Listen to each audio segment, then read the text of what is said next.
Hi. Guess what?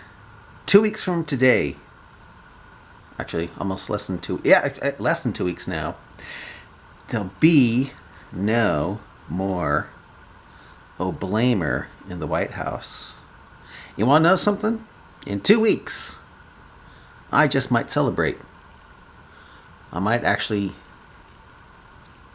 have a shot or two of tequila or rum or something like that. I'm not the type that gets drunk, but you want to know something? I just might. To celebrate that Marxist Muslim lying a-hole is gone. But you want to know something? He may not go out quietly within the next week or so. Because it really sounds like he's trying to start a war with Russia. Trying to say that the Russians hacked into the voting stuff or wherever it is, even though they didn't. Yeah, they might have used the emails to show how stupid and creepy the Hildebeest and Oblamer were, but not significantly enough to affect the vote, because when the Electoral College did a recount, it hurt Trump. It hurt Hildebeest more and didn't hurt Trump. He actually did better. So much for the rigging of the polls, if you know what I mean. But anyway, due to the fact that Oblamer just may not go out quietly, I really doubt that he'll start a war with Russia. But who knows? He might fulfill Daniel 8, chapter 8 in here.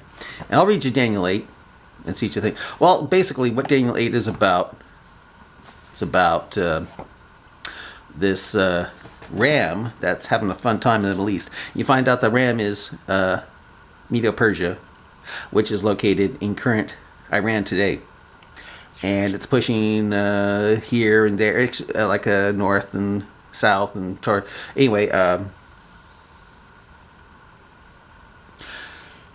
Anyway, none can deliver out of its hand. But then this he-goat comes from the west, and many people believe that it's Alexander the Great, comes and destroys Media-Persia, conquers it, and they think that's what they think Daniel 8 was written after Alexander the Great.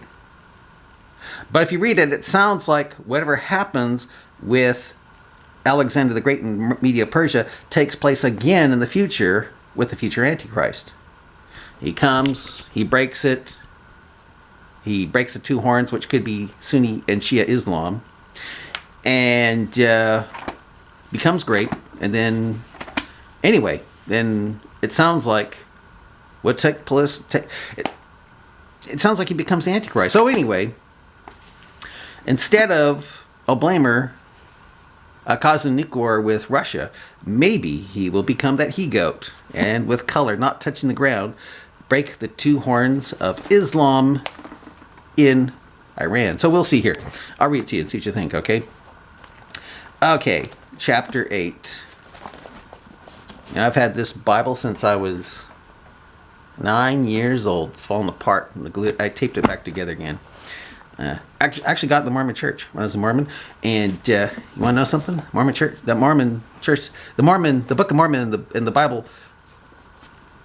they contradict each other. Yeah. But I was actually looking through the Book of Mormon today, and it really, really reads like the Bible. But anyway, all right. And it's kind of funny. All those chapters in the Book of Mormon say, except for the last one, the Book of Moroni, they all say, and it came to pass, and it came to pass, to the point where I think the Book of Mormon should be called, and it came to pass. Except for Moroni. It really sounds like Joseph Smith was doing a good job of copying St. Paul when he was writing Moroni. Okay, anyway, chapter 8. In the third year of the reign of King Belshazzar, a vision appeared unto me, even unto Daniel, after that which appeared unto me at the first. And I saw in a vision, and it came to pass. Oh, and it came to pass. Yeah. When I saw that I was at Shushan, in the palace, which is in the province of Elam, which is part of Iran in our time. And I saw in the vision, and I was by the river of Ulai. Then lift up my eyes and saw, and behold, there stood before me a ram, which had 2 horns, and the 2 horns were high, but one was higher than the other, and the higher came up last. And I'm thinking it could be Shia Islam. It starts staying up over Sunni Islam, because right now Sunni Islam is being defeated in Iraq and Syria, because to me ISIS is Sunni Islam. It's Sunni Islam personified. And thanks to Russia, Iran, Shia, is kicking Sunni Muslim upraised Sunni Patootie in prostration. Okay, I saw the ram rushing westward and northward and west and southward, so that no beasts might stand before him. Neither was there any that could deliver out of his hand hostages. But he did according to his will and became great, especially thanks to Oblamer giving Iran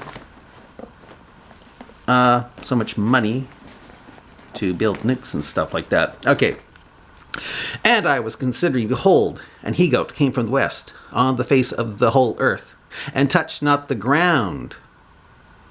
And the goat had a notable horn between his eyes. It's probably half black and half white. All right.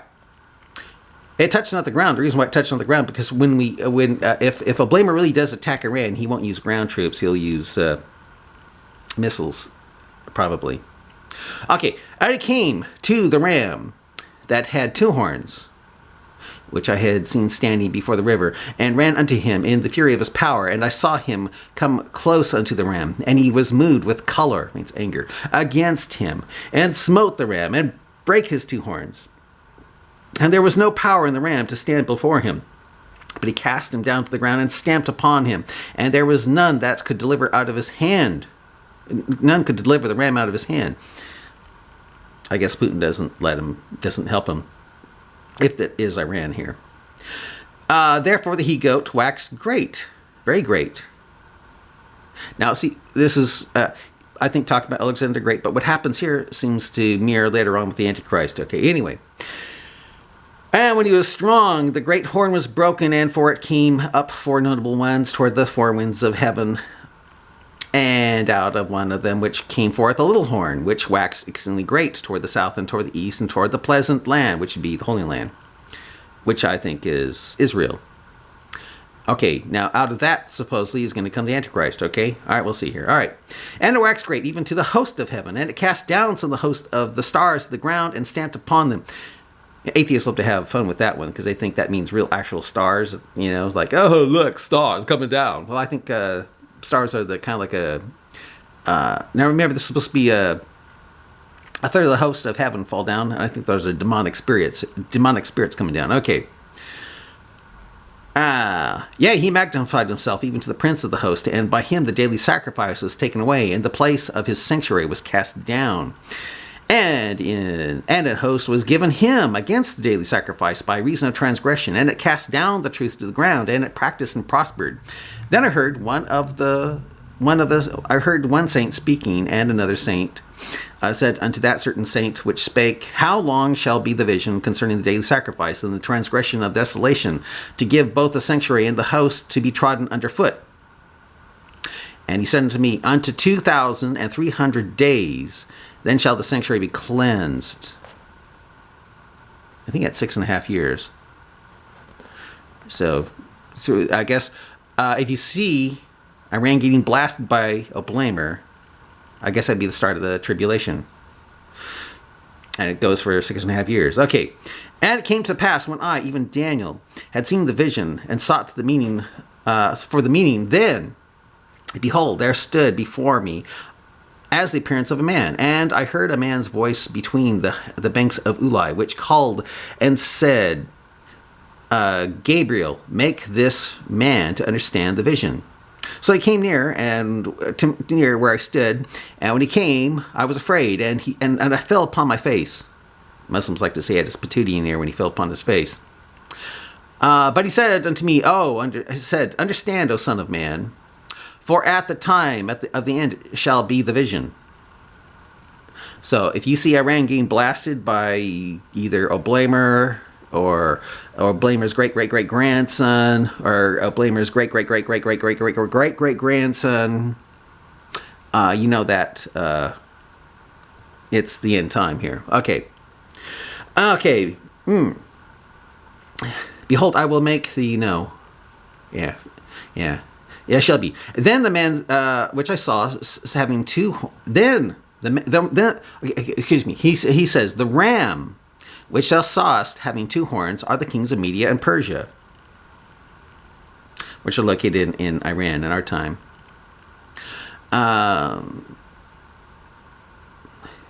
Yeah, and the rough goat is the king of Grecia, and the great horn that is between his eyes is the first king. And I think this is talking about Alexander the Great here. You know, I better quit here. I don't think I have enough time to finish this. Bye.